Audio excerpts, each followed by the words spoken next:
What's up everyone, Zaku here bringing you more general gameplay tips.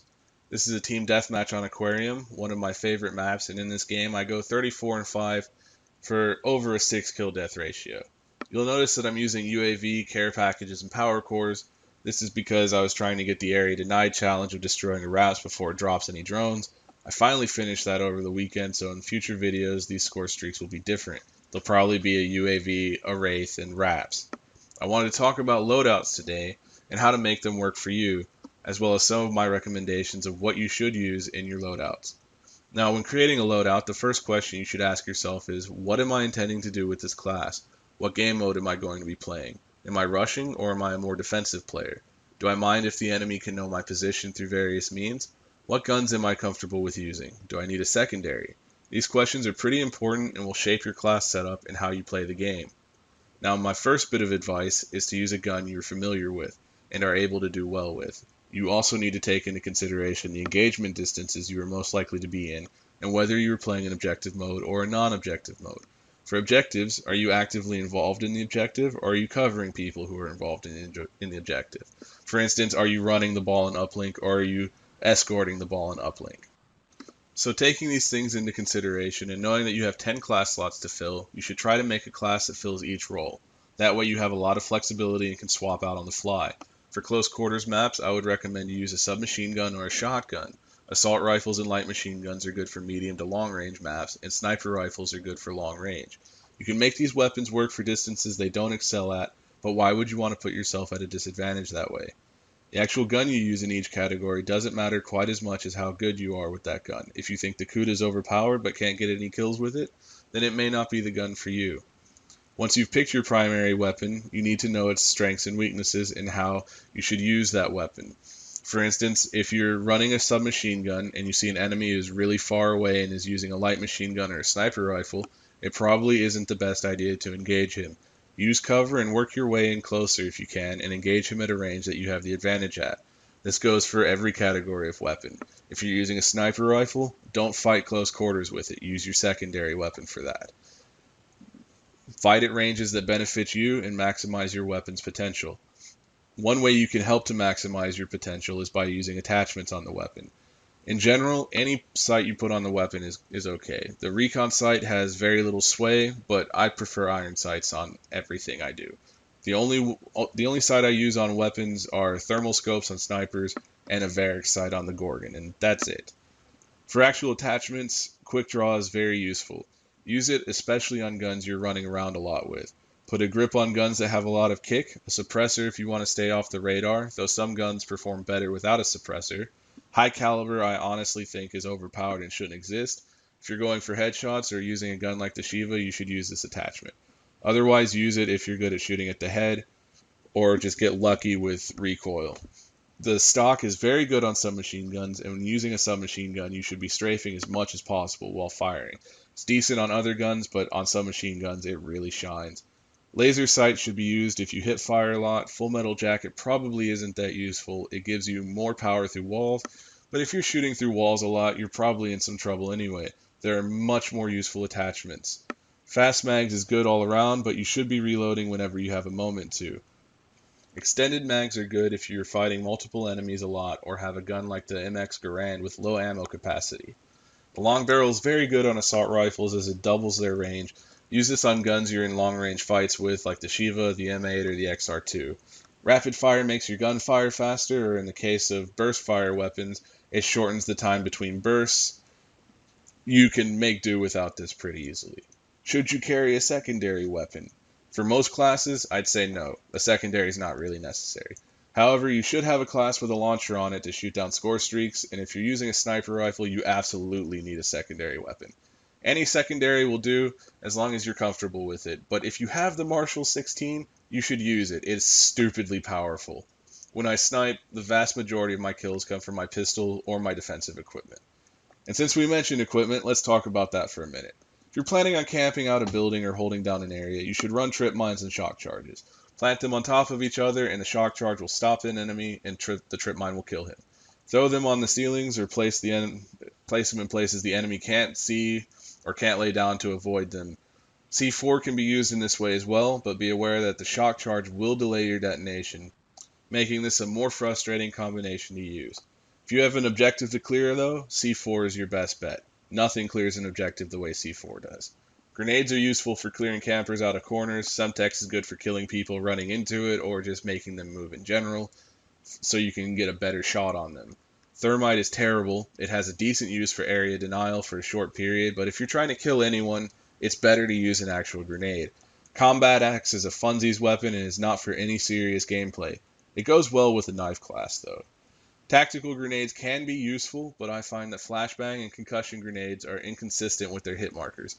Often I'll throw one and not get a hit marker, even if it lands right between the enemy's legs.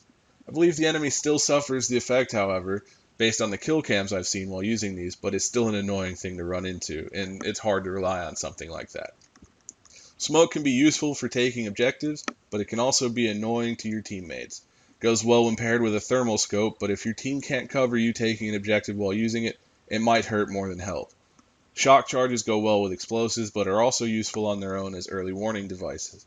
EMP grenades are good for destroying ground-based score streaks like the Cerberus or Sentry Gun. Nothing kills a Sentry Gun like an EMP grenade, and it can clear out a bunch of defensive equipment very easily. You can also use them to interrupt specialist abilities like the kinetic armor or vision pulse. You see that go out, toss an EMP grenade towards them, it'll stop it immediately. Trophy systems are useful if the enemy is throwing things at you, should be used in game modes like Domination. And Black Hats are just all around garbage. They are terrible equipment. Use them for the challenges in my opinion and never look at them again.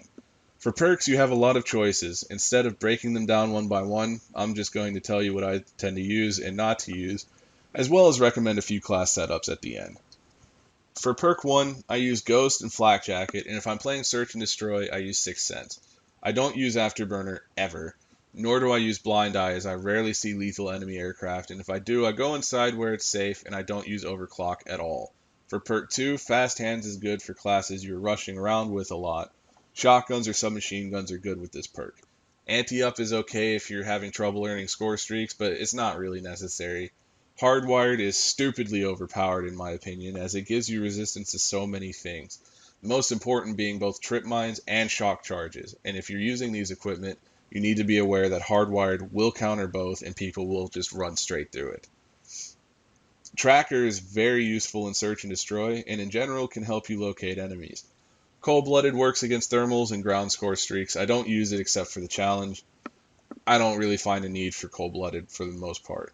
Scavenger is very useful if you're able to stay alive long enough to make use of it, or if you're using equipment like the shock charge and trip mine, you can replenish it with that, throw it back up there, get another kill. Be aware though that kills with explosives won't drop a scavenger pack. For perk 3, Gung Ho is okay with shotguns. I had a lot of fun doing the challenge with it, but I find it mostly useless. Just about any other perk in this slot is more useful. Blast Suppressor, you should use it if you boost around a lot, but you could just not boost around. Awareness is very, very, very useful and is my most used perk by far. If you have a headset, you should definitely be using this perk. Tactical Mask, it's a perk I put on classes I tend to camp with. Light machine guns or burst guns work well with it. I use it when I expect enemies to be trying to break into my area. It pairs well with Flak Jacket. I don't use Engineer. If you're having trouble with equipment, use Hardwired. If you're running care packages, use Engineer so you can re-roll them. Dead Silence, on the other hand, is very, very, very, very, very important perk in this slot. Just as Awareness gives you a sound advantage, Dead Silence does the same thing. It makes it much harder to hear you and can help you take enemies by surprise. Not broadcasting your location with every step is one of the best ways to reduce your deaths in this game. Pair this with Awareness for just overpowered in general. Wildcards pretty much do what they say they do. Your specialist choice should reflect any weakness in your loadout. If you're using a long-range class, maybe a short-range specialist could help round it out. If you're clearing rooms, maybe the Purifier is for you. If you're camping or holding an area, the Hives are very good. Pick one you're good with or you need challenges for. For score streaks, I would say you should use score streaks that you can earn reliably. A score streak that goes unearned is just a wasted slot. For me, I tend to use the UAV, the Wraith, and Wraps, just because I like to use score streaks I don't have to control because I'd rather be running around killing people on my own and letting them do their work without me doing it for them. I have earned the Mothership, I've even earned it in Team Deathmatch, but it's just too high to be really useful. Now for a few class recommendations. My first one is my Search and Destroy class. For this class, I have a KN-44 with a grip and a suppressor on it. I use Sixth Sense, Tracker, Hardwired, Awareness, and Dead Silence. Basically, it's rare to see a UAV in Search and Destroy, so I don't take Ghosts. Rounds are too short to need Scavenger, and my perk combination is the most powerful I could think of for this game type. The only one that would be useful as well would be Flak Jacket for me. That's the only one I would pick, but I just don't have room for it in this class. The KN-44 pairs very well with a suppressor, and the grip reduces my recoil.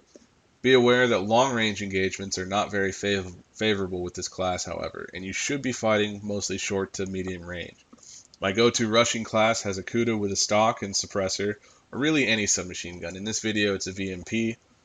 I use Ghost, Scavenger, Awareness, Dead Silence, and I either use Hardwired, Grenades, Tacticals, or Secondary, depending on what I'm doing.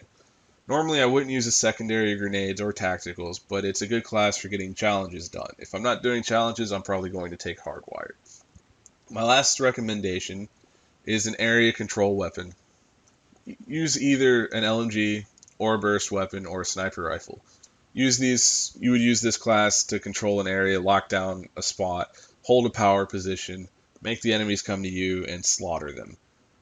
For the light machine guns on this class, I'd use a grip and probably quick draw or fast mags. On the Gorgon, I don't think a grip's necessary, but if you need it, use it. For snipers, a suppressor and a thermal scope are very useful. For burst guns, I would use quick draw, long barrel, high caliber, stuff like that. If you're sniping, you absolutely need a pistol. There is no reason to not take a pistol on a sniping class. For the other classes, you can get away with not using one. For the perks and equipment, you should use a trip mine, shock charges, flak jacket, scavenger, and awareness. If you're not moving around a whole lot, you don't really need dead silence or or ghost even. Flak jacket is very useful because people will be trying to kill you. They'll be shooting rockets, they'll throw grenades. Tactical mask for the same reason. They'll be throwing trip mines and shock charges and concussions and flashbangs. The more stuff you're immune to, the harder it is for them to come in there and kill you. Just in general, these classes are very useful. This is my Gorgon class here, and you see what I have on it. I have a Varric sight with quick draw. I don't even have rapid fire on the Gorgon, though that's probably one of the best attachments you could use for it. I personally don't find a need for it. And then this class I have here is just random fun class. I figured, hey, I'll level up the Marshal a little bit. I just got it in a supply drop like Thursday. So I figured, why not? Anyway, that's all for this video. Dark Souls 3 comes out tomorrow, so I hope to have some video of that. Maybe I'll do a Let's Play. If you enjoyed the video, like, favorite, and subscribe, and be sure to check out my other videos. That's it for me. I'm out.